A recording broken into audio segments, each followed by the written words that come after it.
አቡነ ተክለ ሃይማኖት ውሃውን ጠላ እንዳረጉ ውሃ የሆነውን ሕይወታችን ወደ መልካምነት ይለውጡልን፣ መራራውን ሕይወታችንን ያጣፍጡልን፣ ከተኩላ ይጠብቁን፣ ከአውሬ ይጠብቁን።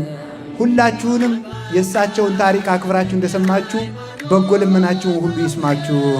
ስለዚህ ሁላችሁም እኔ እውነቴን ነው የምነግራችሁ፣ አንድ መልእክት የማስተላልፈው ጠንቋይም ብትፈሩ፣ ጦርነትም ብትፈሩ፣ አውሬም ብትፈሩ፣ በሽታም ብትፈሩ ገድለ ተክለ ሃይማኖት ከቤታችሁ ገዝታችሁ አስቀምጡ።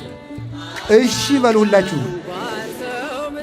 በቀን አንዳንድ ምዕራፍ አንብቡ። እሺ በሉ። ያችን ካደረጋችሁ ምንም ችግር አይደርስባችሁም።